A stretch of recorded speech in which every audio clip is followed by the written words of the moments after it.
Começa agora mais um programa Papo com Ela e que satisfação é estar aqui com você. Hoje a gente abre o papo falando sobre essa polêmica interferência do Conselho Federal de Medicina na forma como a cannabis medicinal está sendo prescrita aqui no Brasil. Depois de restringir a prescrição para casos de epilepsia apenas, o Conselho voltou atrás e suspendeu os efeitos da resolução. Neste momento, cabe ao médico a indicação do uso do canabidiol conforme as regras da Agência Nacional de Vigilância Sanitária. Conforme o levantamento da própria Anvisa, mais de 100 mil pacientes fazem algum tipo de tratamento com a substância no país. A pressão feita por médicos, entidades e pacientes fez com que o Conselho suspendesse a restrição e abrisse uma consulta pública que se estenderá até o dia 23 de dezembro. E para a gente conversar mais sobre isso é que recebo o farmacêutico e mestre em ciências farmacêuticas pela USP, o professor da Faculdade de Medicina da UFMT, Rafael Pires Moreira. Rafael, muito obrigada por ter aceitado o nosso convite para que a gente pudesse discutir um pouquinho mais sobre essas decisões envolvendo a prescrição de canabidiol aqui no nosso país. A gente teve aí a Anvisa liberando a utilização e a prescrição do canabidiol e recentemente o Conselho Federal de Medicina fazendo uma restrição dizendo que só para epilepsia.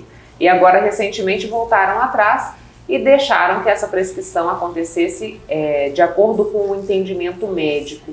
Como que você vê todo esse movimento diante das pessoas que necessitam desse medicamento aqui no país, Rafael? Bom, agradeço aí pelo convite, Michele. Eu acho que é um assunto de extrema importância, né, que está sendo discutido hoje. Eu vejo como, de certa forma, prejudicial, né, porque hoje no país, em torno de 100 mil pessoas fazem o uso de canabidiol, né, isso de acordo com o acompanhamento médico. Então, essa restrição impediu que diversas pessoas que estavam fazendo o tratamento para outras doenças, né, ficassem sem acesso ao tratamento. Até porque se o médico burlar, né, não seguir a resolução que foi aprovada até aquele momento, ele poderia estar respondendo aí, né, juntamente ao Conselho. Então, eu acho que foi bastante prejudicial. E que implicações a gente tem quando a gente interrompe um tratamento como esse, Rafael? As implicações são várias, né? Principalmente no sentido de... Porque na maioria das vezes são doenças que não têm cura, né? E isso vai implicar no... Como eu posso dizer? No tratamento duradouro, vamos dizer assim, né? Um tratamento que tem que ser eficaz não só naquele momento, mas ao longo da vida daquele paciente, né? No primeiro momento, por exemplo, a gente pode citar alguns casos que são doenças já que o paciente está mais fazendo tratamento paliativo, né? Então, o paciente que já não responde a outros tratamentos, a outros medicamentos, então a única alternativa que ele tem é o canabidiol, né? Então, sem o canabidiol ele não consegue, então, como que eu posso dizer? É um mínimo de qualidade de vida, isso, né? Seria um mínimo de qualidade de vida, né? Que ele poderia estar levando ali, por exemplo, um tratamento paliativo. Uhum. Hoje a gente tinha até então a prescrição do canabidiol para diversas enfermidades. A gente tinha epilepsia, ansiedade, quadros de Alzheimer, Parkinson e uma infinidade de outros aspectos que não eram vedados, digamos assim, pelo Conselho Federal de Medicina. A gente teve aquela interrupção acho que do dia 14 até o dia 25, dizendo que só para os casos de epilepsia, e depois houve uma pressão muito forte para que fosse derrubada essa restrição. Essa pressão veio de que segmentos, Rafael? Então, essa pressão ela veio de diversos segmentos. Veio em relação à indústria farmacêutica, né, associações de diversos familiares, né, que seguem ali o tratamento, de empresas que fazem importação do insumo farmacêutico, que o insumo farmacêutico que é produzido hoje no Brasil, ele 95% ele é importado. Então essa categoria também reuniu ali com o Conselho, né, além do próprio Congresso, né, alguns deputados da Câmara Federal dos Deputados ali, eles também conversaram ali com o Conselho, né, e aí a partir dessa reunião eles resolveram então suspender essa resolução que restringia ali o uso do canabidiol para algumas doenças. A gente tem agora um período de consulta pública. Você acha que a gente pode voltar com essa restrição do canabidiol? Ou acha que isso é pouco provável diante de todo esse movimento que acontece no país? Eu acho que é pouco provável que essa restrição volte, né? Porque hoje, atualmente, a gente tem mais de 20 mil estudos envolvendo o canabidiol, né? Tanto estudos experimentais quanto estudos clínicos.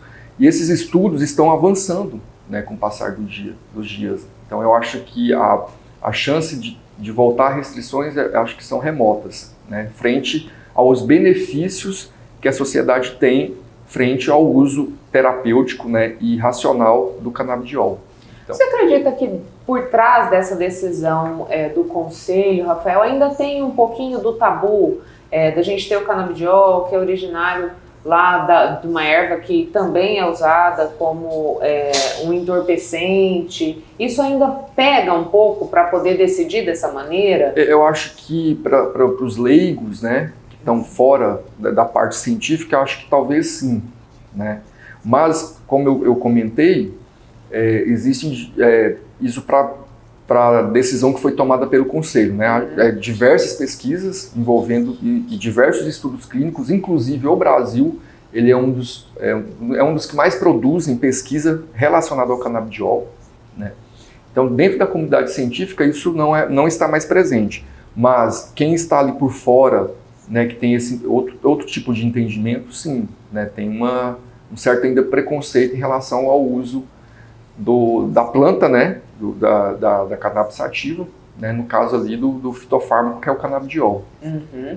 E Rafael, a gente está falando de um processo que vem caminhando no Brasil, como você disse, a gente tem uma série de estudos, mas um argumento que o Conselho Federal de Medicina utilizou foi que esses estudos seriam frágeis, né? O que você tem a dizer a respeito disso? Então, porque eles usaram os argumentos em relação à fragilidade de alguns estudos clínicos, né? Tem bastante estudos experimentais, pré-clínicos, mas eles usaram os argumentos em relação a alguns tipos de doenças frente aos estudos clínicos disponíveis, né? Então, eu acho que eles acham que ainda tem que ter mais outros estudos clínicos para poder, então, fazer a utilização do canabidiol para aquele tipo de tratamento. Mas, de acordo da forma que está sendo feita hoje no mundo, né, tem outros países que estão muito mais avançados hoje que o Brasil nesse sentido, do que tem disponível hoje no Brasil, né, e no mundo em relação a estudos clínicos, eu acho que a gente está caminhando para o caminho, né, certo em relação ao uso do canabidiol. Tá? Mas eu acho que eles fizeram talvez uma pesquisa restrita ali de alguns anos, né? Então talvez faltou mais aí informações para eles poderem talvez estar tomando essa decisão. E por isso eles fizeram então essa consulta, estão fazendo nessa consulta pública agora, para que outras entidades possam ali contribuir com informações científicas, né, para dar mais respaldo aí na utilização do canabidiol para outros tipos de doenças. Porém, na minha opinião, isso não limita a utilização do canabidiol para o que estava sendo utilizado, né, atualmente. Dentro desses grupos que nesse período momentâneo ficaram sem acesso ao canabidiol, você considera que tem alguém que tenha sido mais prejudicado dentro dos quadros, ou isso pega todo mundo de uma forma geral, assim? Eu acho que de uma forma geral, acho que pega acho que todo mundo, imagino, né? Porque o Conselho, ele queria delimitar em relação ao uso, principalmente de um outro derivado, né, da maconha, que é o THC. E alguns extratos, eles trazem uma certa concentração de THC. Então, para fazer a importação hoje no Brasil, eles fazem a importação do fitofármaco, né, que é vendido como canabidiol, e também tem produtos que trazem o extrato. E aí no extrato temos tanto o canabidiol quanto o THC. E dependendo do tipo de doença, por exemplo, para o tratamento da esclerose múltipla, né, que tem a espasticidade, aquela rigidez muscular, movimentos involuntários, é necessário que medicamentos aqui apresentou o extrato, né, onde tem tanto o canabidiol quanto o THC, eles apresentam um efeito melhor para esse tipo de paciente. E pela resolução, né, que já foi suspensa, eles delimitavam esse tipo de uso, né, eles se restringiu somente ao canabidiol. Então isso seria muito prejudicial, por exemplo, para quem estava fazendo esse tratamento para esclerose múltipla. Né? Você podia explicar um pouquinho para a gente, Rafael, na condição de farmacêutico, como que esse composto, ou como que esse princípio ativo, ele atua no organismo de quem recebe ele, de que forma que ele auxilia, né? Sim, então, hoje, como eu comentei com vocês, hoje no Brasil, os produtos são importados. Né? Então, no Brasil hoje existe uma indústria farmacêutica que produz o canabidiol, que é a indústria Prat Dona Dulce, que fica em Toledo, no Paraná. Então é a única empresa brasileira que faz a distribuição desse medicamento, produção, e os outros são importados. Então na importação temos, hoje a Anvisa, se eu não me engano, tem 18 produtos que são aprovados hoje no Brasil para utilização, e 8 são extratos, temos tanto canabidiol e uma certa porcentagem ali de THC, que é até 0,2%. Né? Então é canabidiol, mas até 0,2% de THC. E o canabidiol, que é o fitofármaco, que está ali só esse composto químico isolado ali, derivado da planta cannabis sativa. Tanto o canabidiol quanto o THC, eles atuam em receptores canabinoides. Então a gente vai atuar tanto em receptores do tipo canabinoide do tipo 1 e do tipo 2. Existem diversos outros estudos também mostrando que eles podem agir em outros tipos a partir de outros tipos de mecanismos envolvidos, que ainda não estão tão claros. Né? Então, hoje o que se sabe, né, que tem diversos estudos, é a atuação tanto do canabidiol quanto do THC nos receptores canabinoides. Então, a partir da ligação a esses receptores, eles vão desenvolver a sua ação terapêutica. Lembrando que o THC ele tem aqueles efeitos adversos, né? E por isso que ele não é tão utilizado terapêutico, né? Na forma terapêutica, que são efeitos alucinógenos, né? Psicotrópicos. Então a sua concentração está mínima ali no extrato, que é padronizado e que é importado pelo Brasil. Então dessa forma as concentrações dele não são tão grandes. Apesar de ter um produto, um medicamento, né, no Brasil, que é o Metavil, se eu não me engano, onde a concentração de canabidiol e de THC são muito próximas. É 1 para 1. Mas isso usa especificamente em algum quadro, imagina? Exato. Ele é usado específico para esclerose múltipla, para aquele paciente ali que não tem mais, que é uma condição progressiva, e que ele vai usar ali para a parte de relaxamento muscular, né, espasmos musculares ali,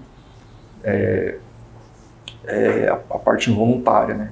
Então a gente pode dizer com segurança que não tem risco da pessoa ter sintomas, digamos assim, né, ter alucinações ou criar uma dependência por conta da utilização do canabidiol? Não, do canabidiol não.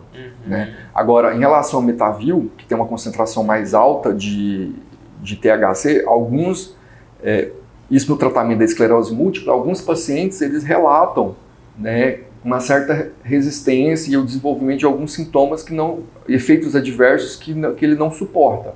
Mas isso é tudo controlado pelo médico. O médico ali, a partir do ajuste terapêutico, de dosagem, de conversa com aquele paciente, ele vai saber ali modular, né, o tratamento individual para aquele paciente.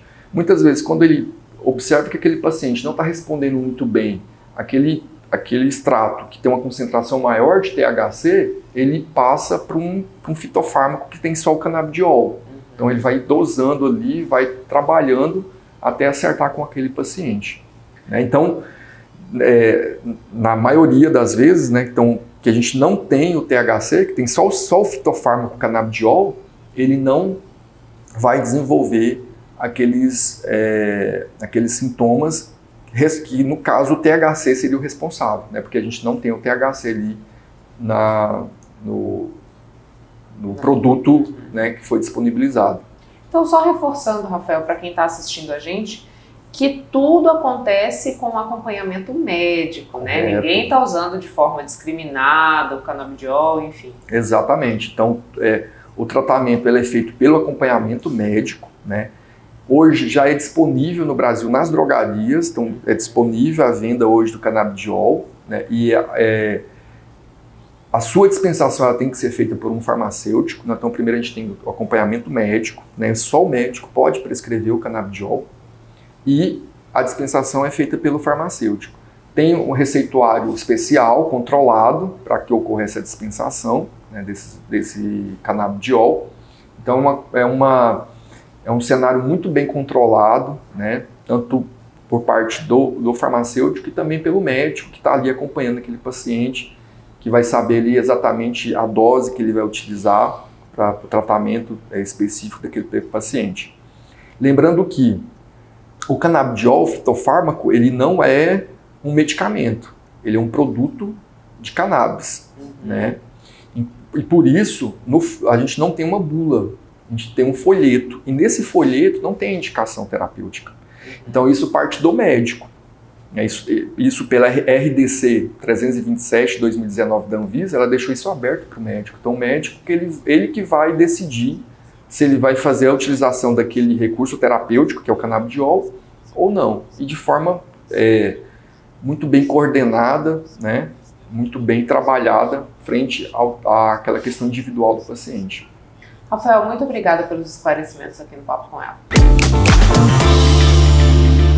Voltamos para continuar o nosso papo e a gente vai falar de prosperidade. Um estado cobiçado por quase todos os seres humanos que desejam atingir padrões de vida que garantam contentamento e estabilidade emocional. Mas afinal, o que garante ou transforma a nossa vida em próspera? Para falar sobre isso é que converso com a terapeuta holística comportamental, Cristiane Bonelli. Cristiane, muito obrigada por ter aceitado o nosso convite para que a gente pudesse conversar aqui no Papo sobre prosperidade. Queria que você começasse falando para a gente o que envolve a prosperidade, porque muitas vezes a gente tem uma ideia equivocada de que diz respeito somente ao dinheiro que a gente ganha, né? Olá, Michele, muito obrigada pelo convite, é uma honra estar com vocês no programa Papo com Ela. Bom, a prosperidade, ela vem muito além do papel dinheiro, né? A prosperidade, ela vai englobar a parte emocional, ela vai englobar a parte de pai e mãe, ela vai englobar a infância, que eu vou procurar passar a informação mais precisa possível. Pai e mãe, eles são autoridades na nossa vida. Abaixo de Deus, ninguém tem mais poder sobre a nossa vida do que nosso pai e nossa mãe. Então, a humanidade, ela foi feita assim. Eu sou 50% o meu pai, eu sou 50% a minha mãe, que deu a Cristiane. Então, eu faço uma ressonância muito rápida com o meu pai, porque eu tenho memória celular, e muito rápida com a minha mãe, porque eu tenho memória celular dela. Quando eu vou numa festa de família, eu também faço ressonância com aquele grupo. Oi tio, oi prima, oi primo. Quando eu tenho problema com uma autoridade da terra, um juiz, um coronel, um delegado, a minha vida para. Porque eles têm autoridade para poder barrar.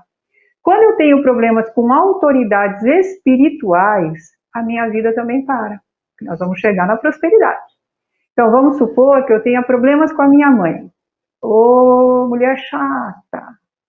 As minhas células entram em ressonância e entendem como eu sou chata, porque eu sou 50% ela.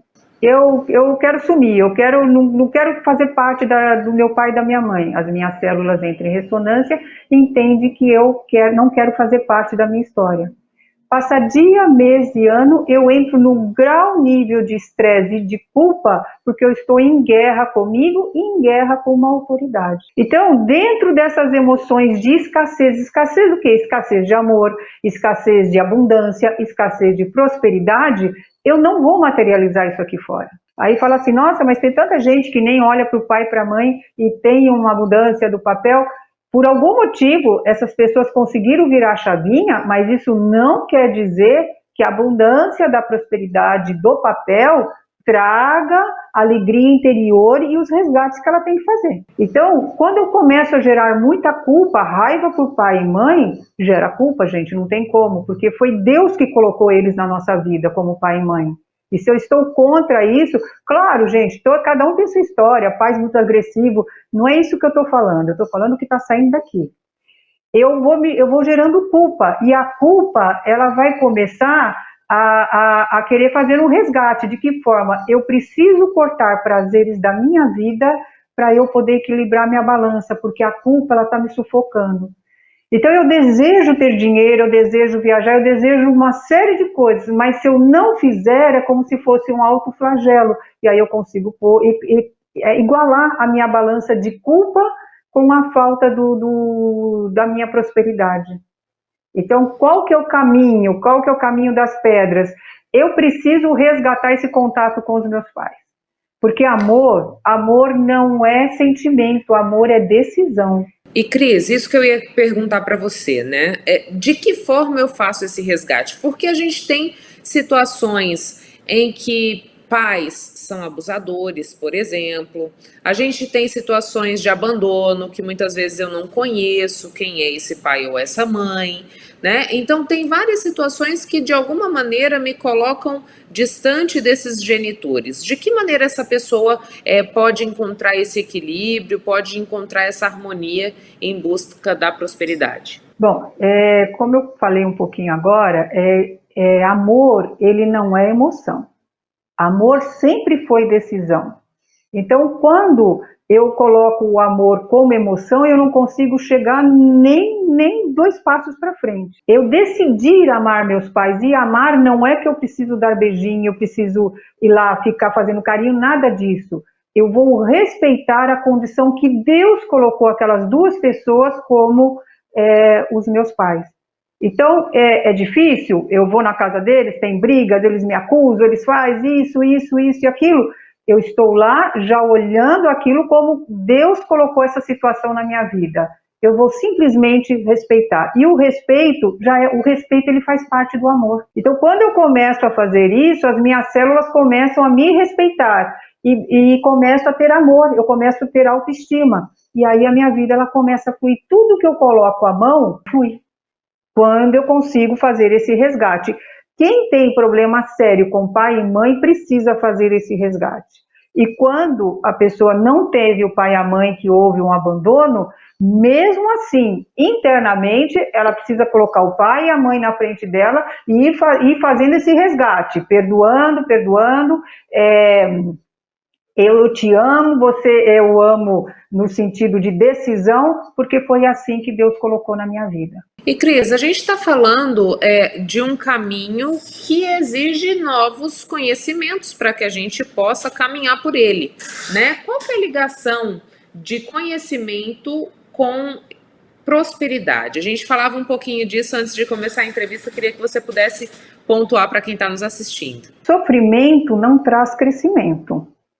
Então, toda pessoa tem o hábito de pensar que ela já sofreu muito na vida e por aquele motivo as coisas vão ser mais fáceis ou ela vai entrar no céu por causa do sofrimento. De maneira alguma. Você já viu alguém prosperar ou alguém evoluir porque está triste? As pessoas só conseguem evoluir, prosperar no entusiasmo, não na raiva e nem na tristeza.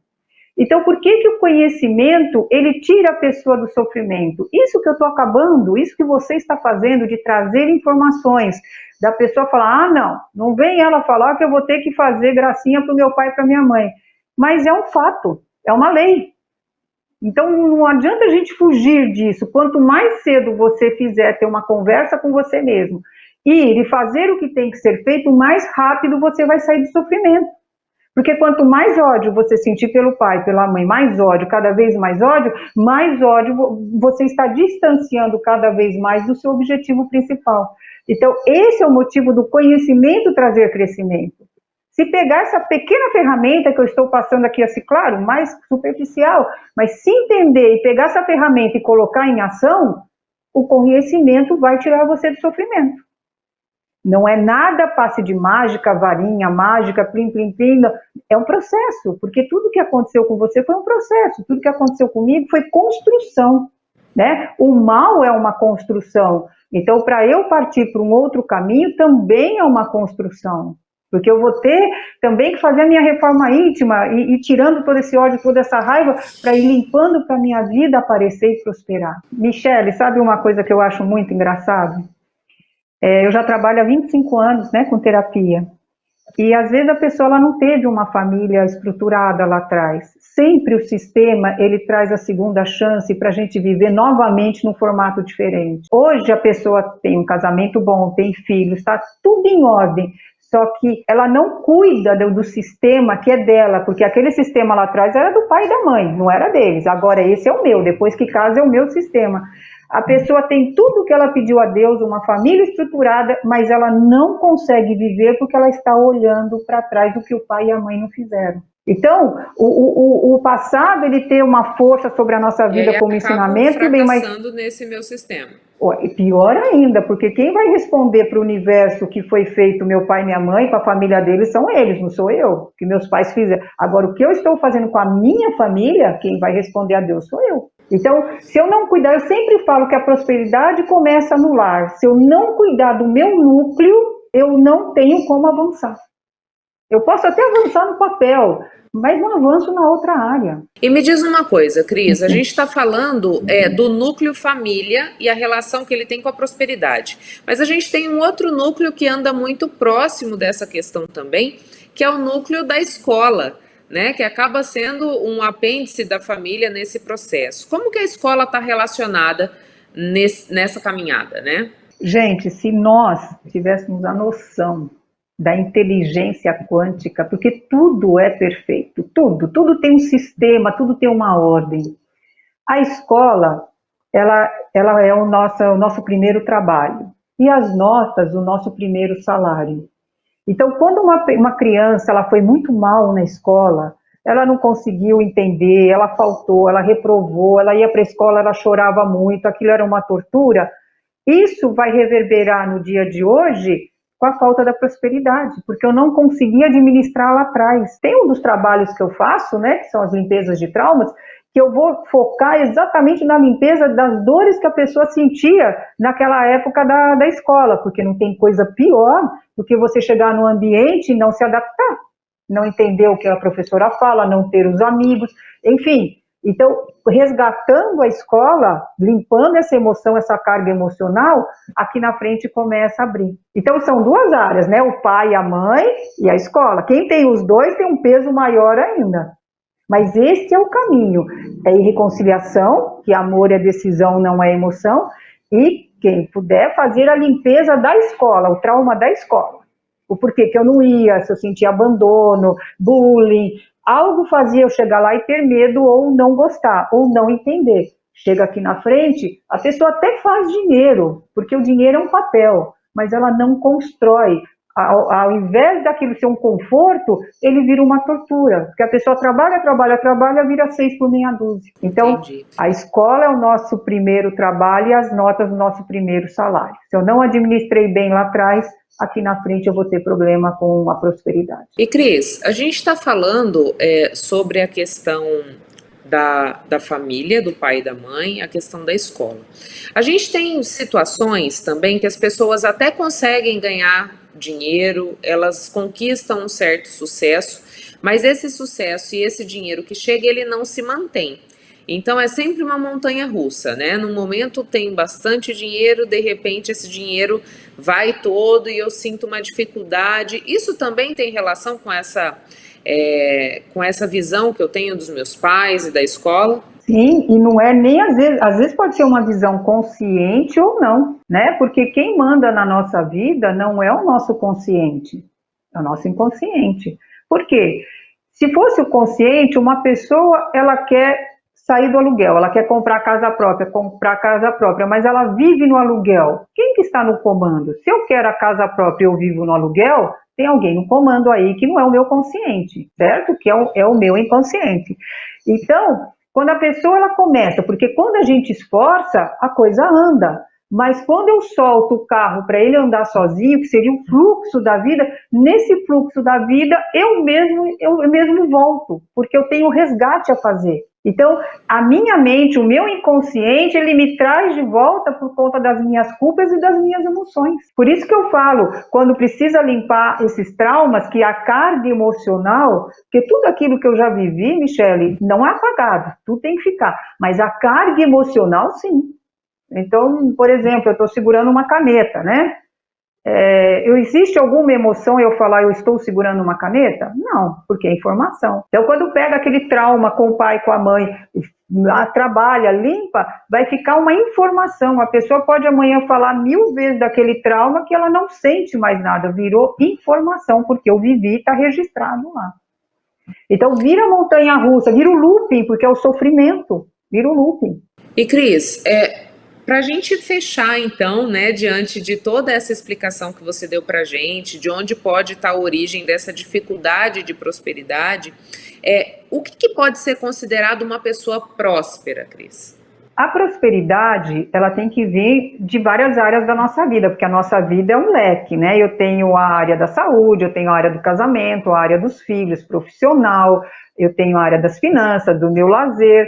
Então, o que é uma pessoa próspera? Uma pessoa próspera é aquela que cuida de todas as áreas. Ela está bem com os amigos, ela está bem com os pais, ela está bem com a esposa, com os filhos, com o dinheiro, com o trabalho. Quando ela faz essa roda de bem-estar, ela é próspera. Porque não adianta eu estar ganhando bem e estar mal dentro da minha casa, eu não estou com alegria.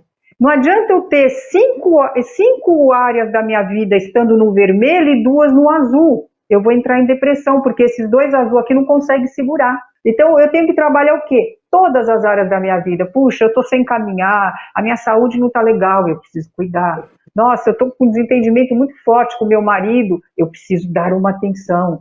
Eu não tenho orado, eu não tenho uma religião.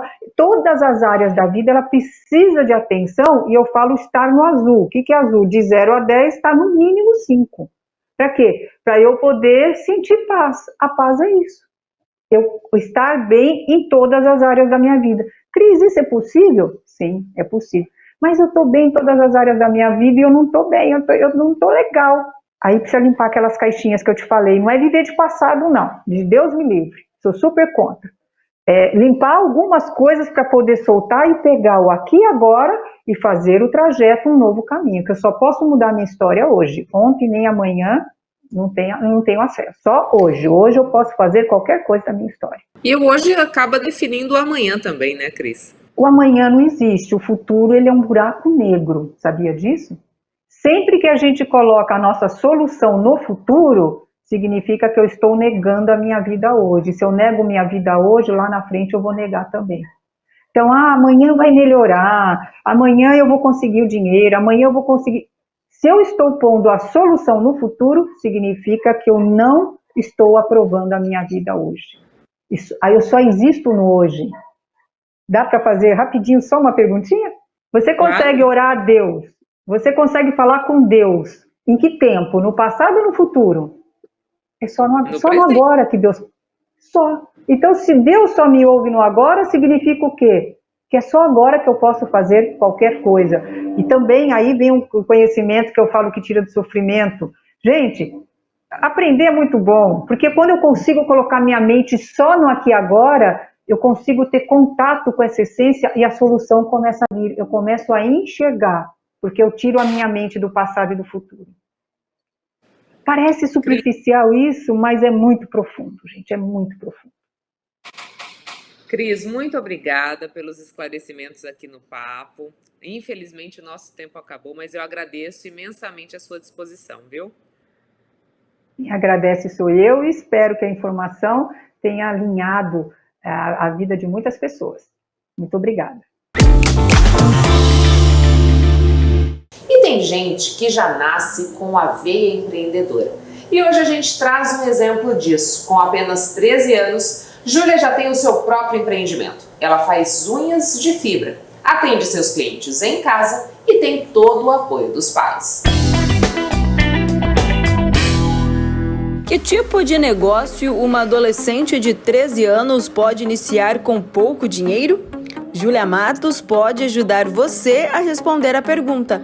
Vaidosa, ela juntou beleza e empreendedorismo e hoje tem seu próprio espaço de unhas de fibra.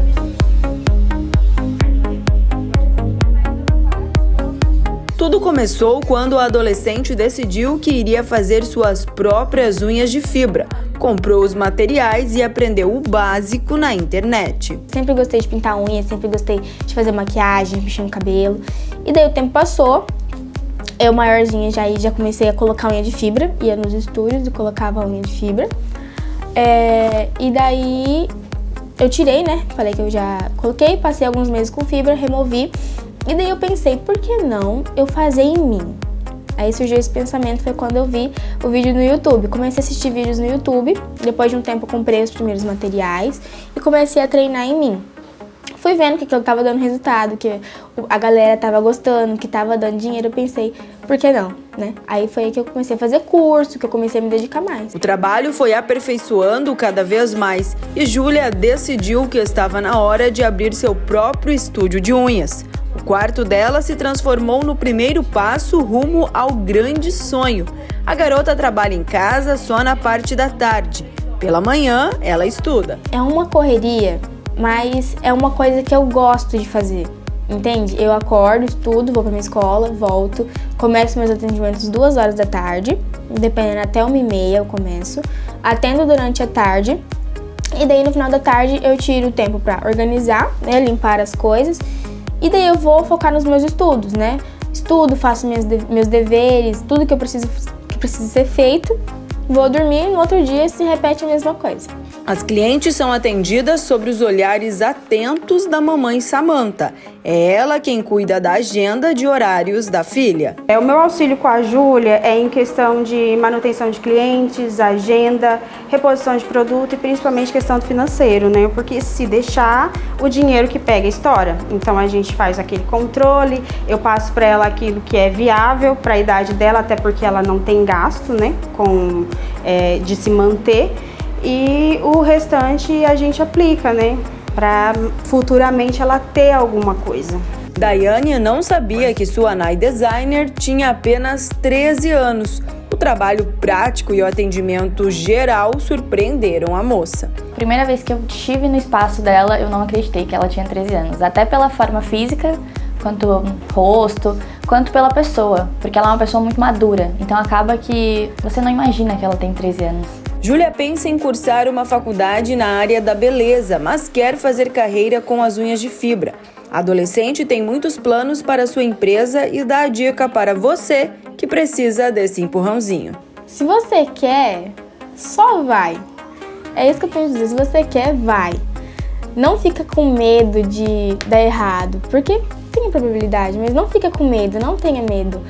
Se você acredita no seu potencial, se você acredita que você é capaz, vai. Para mim hoje é gratificante ver ela assim, entendeu? Nesse desempenho e cada vez ela tá mais apaixonada por esse ramo e focada nisso. Então eu acho que não existe incentivo maior do que a gente estar junto, falar assim, vamos acreditar que você vai trabalhar, você vai dar certo e pegar na mão e colocar para ir.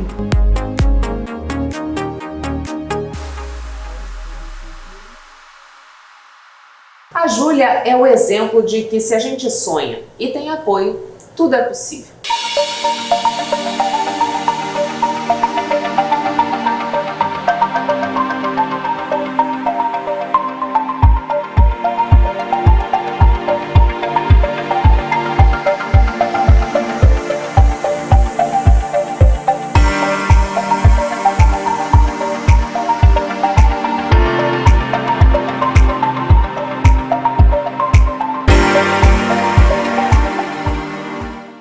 Depois de desistir de participar de grupos de pagode, o cantor Clevinho, de Cuiabá, decidiu iniciar a carreira solo. O projeto vem dando certo e ele já conseguiu levar o nome da nossa capital para o importante centro da música, o Rio de Janeiro. Foi em uma viagem na infância que Clevinho descobriu o seu amor pelo pagode. Na época, ele decorou todas as músicas de sucesso do grupo Revelação. De lá pra cá, ganhou gosto pelos instrumentos musicais, em especial o violão. Aí comecei a tocar violão e tal. Aí eu fui me interessando por outros instrumentos de corda, guitarra, cavaco e outros instrumentos de corda. Aí, com exatamente 12 anos eu comecei a dar aula de violão. Eu já dava aula com 12 anos. Então eu sempre gostei muito, sempre estudei muito violão. Estudava umas 8 horas por dia, todo dia. E aos 14 já comecei a dar aula em escolas de música, institutos de música aqui de Cuiabá. Tem um que é bem legal, que é o IGC, que eu dei aula há muito tempo com o Manuel Isidoro, um excelente guitarrista aqui de Cuiabá. Eu comecei a dei aula até os 17 anos. Como músico, Clevinho conheceu todo o Mato Grosso e parte do Brasil, se apresentando em bandas. Em 2018, ele decidiu que queria formar seu próprio grupo. Foram 3 anos de parceria com os amigos. No ano passado, o pagodeiro resolveu seguir carreira solo e traz consigo as inspirações: Momuzinho, Xande, Ferrugem e Tiaguinho. Em 2021 comecei, eu estava na incerteza, né, de uma mudança de um grupo para solo, mas o pessoal abraçou muito mais e hoje eu consigo fazer 20, 25 eventos no mês, todo mês. Tem muito evento, o pessoal abraçou, o pessoal de bares, casa noturna, pessoal do interior, gosta muito mesmo. A gravação da música Meditação Guiada no Rio de Janeiro foi um marco para a carreira do cantor. Tem um amigo meu, que a gente é amigo por redes sociais, por jogar alguns jogos na internet, e ele trabalha na Globo, lá no Rio de Janeiro, e eu falei, cara, tô com a ideia de gravar um clipe assim, tal, será que você consegue fazer pra mim? Ele falou, Clevinho, bora, tal. E ele já chamou uns amigos dele lá que também trabalham com vídeo, filmam Pose do Rodo, filmam Matuê. E a gente juntou e fizemos um vídeo lá no Arpoador. Gravamos a manhã inteira, desde o amanhecer, né? Do nascer do sol até umas 10 da manhã gravamos assim, coisa de 5 horas gravamos o clipe inteiro. Foi muito legal mesmo, ficou muito bonito a paisagem. Para 2023, o artista quer se fortalecer ainda mais em Cuiabá e também no Rio de Janeiro e outras capitais do país. Eu lançar mais músicas, né? Tipo um projeto de um DVD, contendo algumas músicas autorais, que eu já tenho uma hoje, né? Mas espero em 2023 ter mais para gravar um DVD legal, um lugar bacana. Que tá feio, sai dessa agonia. É isso que você chama de vida. Largue-se sujeito, vê se não vacilar. Nem dentro de uma bomba 6-2. Tem química, e é só comigo que é só poesia. Tem rima. Quem pensa que em Mato Grosso só o sertanejo floresce muito se engana, e tá aí o Clevinho para mostrar pra gente. E agora eu te convido para pegar uma carona comigo e seguir rumo a lindos destinos nacionais e internacionais. Tudo isso de motorhome. Gostou? Foi assim que uma família de Várzea Grande se aventurou para a Argentina. Coloque os cintos, pois a viagem é longa. Mais de 14 mil quilômetros de estrada. O sonho de abraçar o mundo fez com que o casal Cássio e Débora de Várzea Grande partissem em uma expedição até Ushuaia, na Argentina, durante a pandemia. Mas, para percorrer o extremo até a cidade conhecida como Fim do Mundo, eles precisaram se aventurar de um jeito bem diferente, morando em um motorhome. A viagem levou cerca de 40 dias, para a gente fazer, foram 14.200 quilômetros. Até Foz do Iguaçu a gente já conhecia, que é um trecho que a gente já tinha feito algumas vezes, né? Tínhamos entrado já na Argentina, mas tocar a viagem dentro da Argentina foi a primeira vez. E lá na Argentina a gente deve ter viajado uns 33, 34 dias dentro da Argentina. A viagem foi a realização de um sonho do casal. Isso até causou um pouco de ansiedade para a gente chegar, né? E às vezes até esforçava para andar mais. Porque em um motorhome, se você anda mais de 500 km no dia, torna-se uma viagem cansativa. Mas a gente chegou de andar mais, né, para poder chegar logo.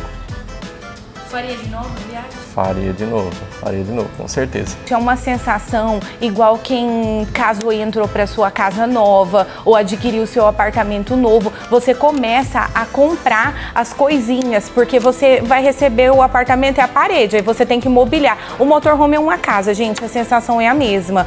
Fomos adquirir as coisas da cozinha, é um sonho. A ideia de apostar em uma casa sobre rodas foi saindo do papel à medida em que o veículo ganhava forma. Todo o processo de construção foi feito pelo Cássio. O carro é do ano 2006. Foi adaptado para 5 ocupantes. O projeto tem a aprovação do Inmetro. Tem sensor de vazamento de gás, banheiro, cozinha e energia. Os móveis são de compensado naval, leve e bastante resistentes. Então hoje, para mim, ele está perfeito, né? Para o nosso uso, para o nosso ritmo, ele está certinho. Viajar é um hobby da família há anos. O casal já conhece todo o Brasil. Durante o ano, a família estuda percursos e destinos. O motorhome hoje é utilizado para as férias de fim de ano.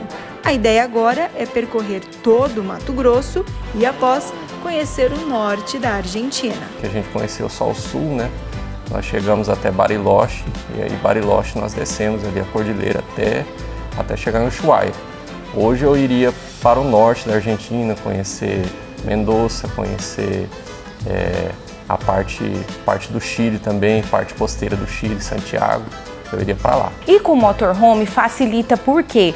Só quem tem criança sabe. Às vezes na estrada não é aquela comida, né? Ali você carrega a sua cozinha, não tem segredo. Então a criança não sofre tanto uma adaptação, né? Eu penso mais no caminho, né? Às vezes você tá ali, você para em qualquer lugar, você tem sua comida em qualquer lugar. A gente brinca assim que uma das coisas que marcou a nossa vida foi parar, sabe, naqueles hipermercados assim e deixar a neném dormir à tarde no estacionamento de um hipermercado, no estacionamento de um shopping. Gente, isso é vida, entendeu?